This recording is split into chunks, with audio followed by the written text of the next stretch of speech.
BJP विधायक वासुदेव देवनानी को सोमवार को सदन से एक दिन निलंबित करने के बाद पैदा हुआ गतिरोध आज खत्म हो गया है। बीजेपी विधायकों ने सदन का बहिष्कार खत्म कर कार्रवाई में हिस्सा लेने शुरू कर दिया है। 11 बजे सदन की कार्यवाही शुरू होने के बाद उपनेता प्रतिपक्ष राजेंद्र राठौर ने वासुदेव देवनानी के व्यवहार पर स्पीकर से माफी मांगी। उपनेता प्रतिपक्ष राजेंद्र राठौर ने कहा कि अगर आसन किसी बात से आहत हुआ है तो हम इसके लिए माफी मांगते हैं। राठौर ने स्पीकर से कहा, गुस्सा छोड़ो, कहा तो मानो थोड़ी नजरें इधर भी इनायत करो। अध्यक्ष ही हमारा संरक्षण नहीं करेंगे तो हम कहां जाएंगे। राठौर ने कहा कि संसदीय कार्य मंत्री भी अपना आचरण ठीक करें। सदन चलाने की जिम्मेदारी उनकी होती है, लेकिन वो ही उकसाने का काम करते हैं। वहीं प्रश्नकाल के दौरान कांग्रेस विधायक भरत सिंह ने सदन में अपनी ही सरकार को घेरा। उन्होंने तल्ख अंदाज में पूछा, भ्रष्ट ट्रैक रिकॉर्ड वाले अफसरों को कलेक्टर एसपी बनाने के पीछे सरकार की आखिर क्या मजबूरी है। विधानसभा में निजी स्कूलों की फीस का मामला भी गूंजा। बीजेपी विधायक कालीचरण सराफ ने कहा कि कोरोना के कारण निजी स्कूलों में पढ़ाई नहीं हो पाई। ऑनलाइन पढ़ाई के नाम पर सिर्फ खानापूर्ति की गई। बीजेपी के राष्ट्रीय अध्यक्ष जेपी नड्डा के जयपुर दौरे पर कांग्रेस ने तंज कसा है। पीसीसी चीफ गोविंद सिंह डोटासरा ने कहा है कि नड्डा बीजेपी का रायता समेटने आए थे, लेकिन सफल नहीं हो सके और रायता ज्यादा फैल गया। डोटासरा के बयान पर बीजेपी के प्रदेश अध्यक्ष सतीश पूनिया ने पलटवार किया है। उन्होंने कहा है कि बीजेपी एकजुट है, कोई झगड़ा नहीं है। झगड़ा तो कांग्रेस में है, लेकिन कांग्रेस को लगता है कि दूसरों पर आरोप लगाकर वो खुद के झगड़ों से ध्यान हटा लेंगे। प्रदेश में आज से शराब के ठेकों की नीलामी शुरू हो गई है। ये प्रक्रिया 10 मार्च तक चलेगी। जयपुर में 80 दुकानों के लिए नीलामी होगी। मरोदरा में मधुशालाओं के लिए ई नीलामी प्रक्रिया शुरू हो गई है। ई नीलामी के पहले चरण में आज प्रदेश भर की 1669 शराब की दुकानों के लिए बोली लगाई जा रही है। हालांकि शराब के ठेकों को लेकर ज्यादा उत्साह नजर नहीं आ रहा है। वेतन विसंगति दूर करने और 3600 ग्रेड पे की मांग को लेकर राजस्थान में पटवारियों का आंदोलन लगातार आज 17 दिनों से जारी है। पिछले 17 दिनों से राजधानी जयपुर में पटवारी पड़ाव डाले हुए हैं और शहीद स्मारक धरना दे रहे हैं। जालौर में पूर्व भारतीय क्रिकेटर महेंद्र सिंह धोनी के कार्यक्रम में बवाल हो गया है। पुलिस को बेकाबू भीड़ पर लाठियां भाजनी पड़ गई। इससे पहले एक दिवसीय दौरे पर जालौर पहुंचे महेंद्र सिंह धोनी का राजस्थान की बॉर्डर नैनवा सीमा पर जोरदार स्वागत किया गया। धोनी ने जाखल गांव में विद्यालय का लोकार्पण किया।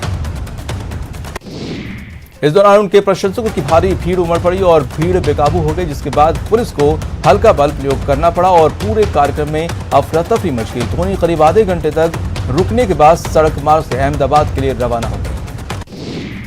दिल्ली के विज्ञान भवन में चुनाव आयोग की ओर से आज ट्रेनिंग दी गई। इसमें राजस्थान के 42 ऑब्जर्वर शामिल हुए। इन सभी को भी ट्रेनिंग दी गई, जिससे इनको वोटिंग कराने में मदद मिलेगी।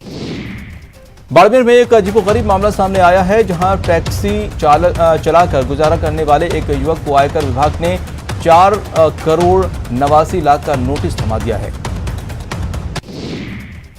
पीड़ित का कहना है कि किसी दूसरे व्यक्ति ने उसके नाम GST firm Messrs LLB international पंजीकरण करवाया है। इस फर्म से 32 करोड़ 63 लाख 65,440 रुपए की निकासी गलत तरीके से की गई है। दौसा जिला कलेक्टर ने सफाई व्यवस्था को लेकर औचक निरीक्षण किया। इस दौरान जगह जगह सड़क के किनारे कचरे के ढेर मिले, तो वहीं मुक्ति धामों और सार्वजनिक पार्कों में भी गंदगी का आलम मिला। निरीक्षण में सामने आया कि जितने ट्रैक्टर ट्रॉली कचरे की शहर में डंपिंग यार्ड भिजवाकर पैसा उठाया जा रहा है, इतनी संख्या में कचरा वाहन डंपिंग यार्ड तक पहुंच ही नहीं रहे, जिसको लेकर कलेक्टर ने 1 घंटे में ही नगर परिषद के अधिकारियों को रिपोर्ट सौंपने के आदेश दिए हैं। साथ ही गड़बड़ी मिलने पर सफाई ठेकेदार के खिलाफ FIR दर्ज करने की बात कही। अजमेर शहर में गंदगी फैलाने वालों और खूबसूरत दीवारों को बदरंग करने वालों पर अब नकेल कसी जाएगी। इसे लेकर नगर निगम ने कवायद शुरू कर दी है। जोधपुर में कन्वेंशन सेंटर की जमीन का विवाद थमने का नाम नहीं ले रहा है। आज महिला पॉलिटेक्निक कॉलेज की छात्राओं ने सीएम अशोक गहलोत के घर के बाहर हाथों में तख्तियां लेकर विरोध प्रदर्शन किया। चूरू के सुजानगढ़ नगर परिषद ऑफिस पर सफाई कर्मचारियों ने जमकर हंगामा किया। सफाई कर्मचारियों ने महिला कर्मचारी और उसके बेटे से मारपीट के आरोपियों की गिरफ्तारी की मांग की। दौसा में ग्राम विकास अधिकारी संघ ने अपनी मांगों को लेकर एसडीएम को मुख्यमंत्री के नाम ज्ञापन सौंपा। उन्होंने मांगे नहीं पूरी होने पर उग्र आंदोलन की चेतावनी दी है। श्रीगंगानगर में व्यवसायी विजय जिंदल पर हमले के विरोध में व्यापारियों ने पंचायती धर्मशाला से एसपी कार्यालय तक चेतावनी रैली निकाली। उन्होंने आरोपियों को जल्द से जल्द गिरफ्तार करने की मांग की। दौसा के कालवान गांव में क्रशर को लेकर जमकर हंगामा हुआ। क्रशर रोकने के लिए महिलाएं डंपर के आगे बैठ गईं, जिसके बाद पुलिस ने कई महिलाओं को हिरासत में ले लिया। राष्ट्रपति रामनाथ कोविंद ने आज दिल्ली के आरआर हॉस्पिटल में कोरोना वैक्सीन की पहली डोज ली। उसके साथ उनकी बेटी भी मौजूद थी। राष्ट्रपति कार्यालय की ओर से सोशल मीडिया पर इसकी जानकारी दी गई। राष्ट्रपति ने सभी स्वास्थ्य कर्मियों, डॉक्टर्स और नर्स को धन्यवाद भी कहा। भीलवाड़ा सांसद सुभाष बहेड़िया ने आज कोरोना का टीका लगवाया। सांसद अपनी पत्नी के साथ महात्मा गांधी हॉस्पिटल पहुंचे, जहां अस्पताल अधीक्षक डॉक्टर अरुण गौड़ की मौजूदगी में उनका टीकाकरण किया गया। पीएम मोदी ने आज एजुकेशन मिनिस्ट्री की ओर से आयोजित बजट वेबिनार में युवाओं को संबोधित किया। उन्होंने कहा कि भारतीय टैलेंट की डिमांड आज पूरी दुनिया में है। भारतीय युवा हर क्षेत्र में शानदार काम कर रहे हैं। पीएम ने देश को आत्मनिर्भर बनाने पर भी जोर दिया। उन्होंने कहा कि आत्मनिर्भरता के लिए युवाओं को आत्मविश्वास की जरूरत होती है। ये सीधे तौर पर एजुकेशन, स्किल डेवलपमेंट और रिसर्च से जुड़ी है। पीएम ने कहा कि आज का ये मंथन ऐसे समय में हो रहा है जब देश अपने व्यक्तिगत, बौद्धिक, औद्योगिक स्वभाव और टैलेंट को दिशा देने वाले पूरे इकोसिस्टम में परिवर्तन करने की तरफ तेजी से बढ़ रहा है। पीएम ने कहा कि देश में स्टार्टअप्स के लिए हैकाथॉन की नई परंपरा शुरू हुई है, जो देश के युवाओं और इंडस्ट्री दोनों के लिए बहुत ही बड़ी ताकत बन रही है। सुप्रीम कोर्ट ने जम्मू कश्मीर के पूर्व सीएम फारूक अब्दुल्ला के खिलाफ पीआईएल खारिज कर दी है। कोर्ट ने कहा है कि सरकार की राय से अलग विचारों को राजद्रोह नहीं कहा जा सकता। कोर्ट ने पिटिशनर्स पर 50,000 रुपए का जुर्माना भी लगाया। आज वन्यजीव दिवस है। इस मौके पर पीएम नरेंद्र मोदी ने ट्वीट कर वन्यजीव के संरक्षण के लिए काम करने वालों को सैल्यूट किया है। पीएम ने कहा है कि हमें वनों और वन्यजीवों की रक्षा के लिए हर संभव कोशिश करनी चाहिए। सीएम अशोक गहलोत ने भी वन्य दिवस पर ट्वीट कर जंगलों और वन्यजीवों की सुरक्षा के लिए काम करने का संदेश दिया है। उन्होंने इससे पृथ्वी और मानव जीवन के लिए जरूरी बताया। दिल्ली नगर निगम के 5 वार्ड उपचुनाव में आम आदमी पार्टी ने 4 और कांग्रेस ने 1 सीट पर जीत हासिल की है। मुंबई में बॉलीवुड की कुछ बड़ी हस्तियों के घर आज इनकम टैक्स विभाग ने छापेमारी की है। इनमें एक्ट्रेस तापसी पन्नू, निर्माता अनुराग कश्यप, विकास बहल और मधु मंटीना शामिल हैं। इन पर टैक्स चोरी का आरोप है। शहर में 22 जगह कार्रवाई की गई। लखनऊ में बीजेपी सांसद कौशल किशोर के बेटे आयुष किशोर पर फायरिंग में नया ट्विस्ट आ गया है। पुलिस ने दावा किया है कि आयुष ने कुछ लोगों को फंसाने के लिए अपने साले आदर्श से अपने ऊपर फायरिंग करवाई थी। सीकर के पलसाना कस्बे में 2 बेटियों की शादी के बाद आज एक पिता ने आत्महत्या कर ली। पलसाना कस्बे के रजब खान नाम के व्यक्ति ने आज कुएं में कूदकर आत्महत्या कर ली। जानकारी मिली है कि कल ही मृतक की 2 बेटियों का विवाह हुआ था। बेटियों को विदा करने के बाद रजब आज सुबह घर से चाय पीकर निकला और 2 किलोमीटर दूर कुएं में कूदकर अपनी जान दे दी। बताया जा रहा है कि अधिक कर्ज की वजह से रजब ने यह कदम उठाया। जोधपुर के सारावास डिपो इलाके में बीच सड़क पर एक ऑयल टैंकर में आग लग गई। देखते ही देखते आग ने विकराल रूप धारण कर लिया। मौके पर पहुंचे फायर ब्रिगेड ने आग पर काबू पाया। बीकानेर में मिर्ची फैक्ट्री में आग लग गई है, जिससे लाखों रुपए के सामान जलकर राख हो गए। बताया जाता है कि शॉर्ट सर्किट के कारण ये आग लगी।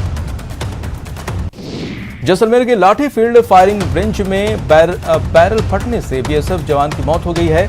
हादसे में 2 जवान गंभीर रूप से घायल हुए हैं, जिन्हें जोधपुर रेफर किया गया है। भीलवाड़ा में 2 ट्रकों में जोरदार टक्कर हो गई। हादसे में दोनों ट्रकों के ड्राइवर की मौत हो गई है। वहीं हादसे में 2 लोग घायल भी हुए हैं। बीकानेर के नोखा में ट्रक की चपेट में आने से बुजुर्ग का पैर कट गया है। मौके पर मौजूद लोगों ने घायल बुजुर्ग को अस्पताल में भर्ती कराया। भरतपुर के बयाना वैर स्टेट हाईवे पर बस की टक्कर से बाइक सवार महिला गंभीर रूप से घायल हो गई, जिसे उपचार के लिए जिला अस्पताल में भर्ती कराया गया है। बूंदी में पुलिस की गाड़ी एक बिजली पोस्ट से टकरा गई। हालांकि इस हादसे में कोई हताहत नहीं हुआ। टोंक के मालपुरा कस्बे में एक ट्रैक्टर बिजली पोल से जा टकराया, जिससे पोल क्षतिग्रस्त हो गया और तार भी टूट कर नीचे गिरा। गनीमत रहे कि बिजली सप्लाई ठप हो गई है, जिससे बड़ा हादसा टल गया। अजमेर के गर्ग मोहल्ला में नाली में पड़ा एक मानव भ्रूण मिला है। पुलिस ने पोस्टमार्टम के लिए उसे मोर्चरी में रखवा दिया है और केस दर्ज कर जांच शुरू कर दी। मुंदी के लबान गांव में चोरों ने बैंक ऑफ बड़ौदा में चोरी करने की कोशिश की। बैंक के मेन गेट का ताला तोड़कर चोर अंदर घुस गए और तिजोरी तोड़ने की कोशिश की, लेकिन सफल नहीं हो पाए। कोटा में पुलिस की दबंगई का मामला सामने आया है। महिला का आरोप है कि 3-4 पुलिस वालों ने आधी रात को घर में घुसकर मारपीट की और जाति सूचक शब्दों का इस्तेमाल किया। बेवजह थाने में बंद कर प्रताड़ित करने का आरोप लगाते हुए सिटी एसपी कार्यालय में शिकायत दी है। कोटा में अज्ञात वाहन की टक्कर से बाइक सवार एक व्यक्ति की मौत हो गई। हादसा कौवाई थाना इलाके के पेट्रोल पंप के पास। पाली में एक महिला ने मौलवी और कथित तांत्रिक रोशन बाबा उर्फ साजिद सिद्दीकी पर 30 लाख रुपए की ठगी और दुष्कर्म का आरोप लगाया है। पुलिस ने आरोपियों के पास से एयरगन, नशीली दवाइयां बरामद की। भरतपुर के मथुरा गेट इलाके से 7 साल की बच्ची के साथ दरिंदगी का मामला सामने आया है। बच्ची घर के पास की दुकान पर टॉफी लेने गई थी, जहां से एक नशेड़ी उसे बहला फुसलाकर अपने घर ले गया और वारदात को अंजाम दिया। चूरू में एक महिला ने अपने जेठ पर दुष्कर्म का आरोप लगाया है। पीड़ित महिला ने थाने में केस भी दर्ज कराया, लेकिन 20 दिन बीत जाने के बाद भी आरोपी पुलिस की गिरफ्त से बाहर है। अजमेर की कोतवाली थाना पुलिस ने नशे के आरोपी को इंदौर जेल से प्रोटेक्शन वारंट के जरिए गिरफ्तार किया है। पुलिस के मुताबिक जगदीश नाम का शख्स कुछ समय पहले मादक पदार्थ के साथ गिरफ्तार हुआ था। कोटा की कुन्हाड़ी थाना पुलिस ने 250 ग्राम गांजे के साथ एक आरोपी को गिरफ्तार किया है। आरोपी के कब्जे से स्विफ्ट डिजायर कार को भी पुलिस ने जब्त किया है।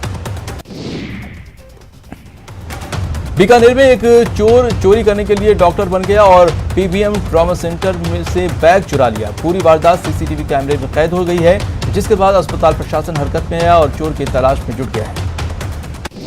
जोधपुर के मगरा पुंजला एक ज्वेलर के घर से चोरी का मामला सामने आया है। चोर 10 लाख रुपए और 700 ग्राम सोना लेकर फरार हो गया। भरतपुर के गोपालगढ़ से 3 तलाक का मामला सामने आया है। एक शख्स ने अपनी पत्नी को मोबाइल पर 3 बार तलाक बोला। बता दें कि भरतपुर जिले से ये दूसरा मामला सामने आया है। टोंक में उप जिला प्रमुख पद के लिए आज से चुनाव प्रक्रिया शुरू हो गई है। बीजेपी की ओर से वार्ड 8 का जिला परिषद सदस्य आदेश कंवर और कांग्रेस की ओर से वार्ड 1 की जिला परिषद सदस्य रूपकला शर्मा ने अपना नामांकन पत्र दाखिल किया। अजमेर शहर में चल रहे स्मार्ट सिटी प्रोजेक्ट के तहत कार्यों का आज जिला कलेक्टर प्रकाश राज पुरोहित ने निरीक्षण किया और इस मौके पर नगर निगम कमिश्नर खुशहाल यादव भी मौजूद रहे। भरतपुर के दीवली की सरपंच ने प्रशासन से अतिक्रमण हटाए जाने की मांग की है। सरपंच भाग्यश्री मीणा ने बताया कि ग्राम पंचायत को दान की गई जमीन पर कुछ लोगों ने कब्जा कर रखा है। जैसलमेर में कलेक्टर आशीष मोदी ने विभिन्न विभागों की योजनाओं की समीक्षा की। उन्होंने अधिकारियों को सरकारी योजनाओं और कार्यक्रमों का लाभ लोगों तक पहुंचाने के निर्देश दिए। झुंझुनू में सर्व ब्राह्मण महासभा के बैनर तले ब्राह्मण समाज के लोगों ने विप्र कल्याण बोर्ड के गठन की मांग की है। लोगों ने कलेक्टर को सीएम के नाम ज्ञापन सौंपा और वादा निभाने की अपील की। गर्मी शुरू होने के साथ ही अजमेर लायंस क्लब की ओर से लोगों की प्यास बुझाने के लिए पानी टंकियां बांटी जा रही हैं। क्लब ने वृद्धाश्रम से यह शुरुआत की है। अजमेर में बन रहे एलिवेटेड रोड के बाटा तिराहे तक बनने का व्यापारी महासंघ विरोध कर रहा है। इसके तहत आज उन्होंने हस्ताक्षर अभियान की शुरुआत की है।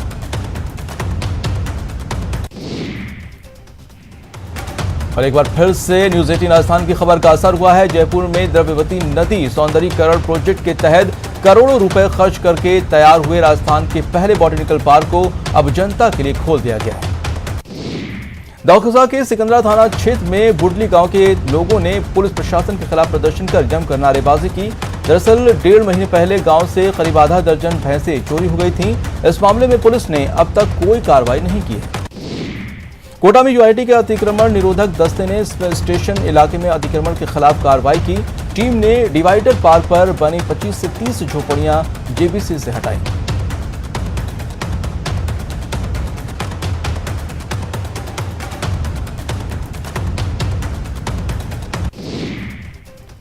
भरतपुर के मिनी सचिवालय सभागार में जिला कलेक्टर नथमल डीडेल की अध्यक्षता में बैठक हुई, जिसमें राजस्थान निवेश प्रोत्साहन योजना के तहत औद्योगिक इकाइयों को रियायत देने पर चर्चा हुई। भरतपुर में पेट्रोलियम कंपनी और पुलिस समन्वय पाइपलाइन सुरक्षा समिति की संयुक्त बैठक हुई। बैठक की अध्यक्षता आईजी प्रसन्न कुमार खेमसरा ने की। अपनी मांगों के समर्थन में चित्तौड़गढ़ में पटवारी संघ की पेन डाउन हड़ताल जारी है। संघ के पदाधिकारियों ने बताया कि पूरी नहीं होने पर उनकी मांगें आंदोलन उनका और उग्र हो जाएगा। भरतपुर में नगर निगम ऑफिस के पीछे सफाई कर्मचारी इधर उधर से कूड़ा लाकर फेंक देते हैं, जिससे आसपास रहने वाले लोगों को बदबू और गंदगी से परेशान होना पड़ता है। झुंझुनू के चिड़ावा नगर पालिका की अध्यक्ष सुमित्रा सैनी ने शहर की साफ सफाई व्यवस्था का जायजा लिया। कई स्थानों पर कचरा देखकर उन्होंने नाराजगी जताई और कचरे का निस्तारण के निर्देश दिए।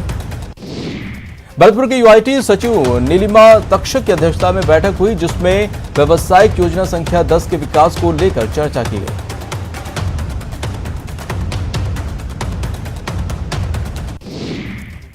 पिलानी के रहने वाले और 22 साल की उम्र में ही आध्यात्मिक मोटिवेटर के रूप में अपनी पहचान बनाने वाले डॉक्टर मधुसूदन मनीष मलानी ने मोरवा गांव का दौरा किया।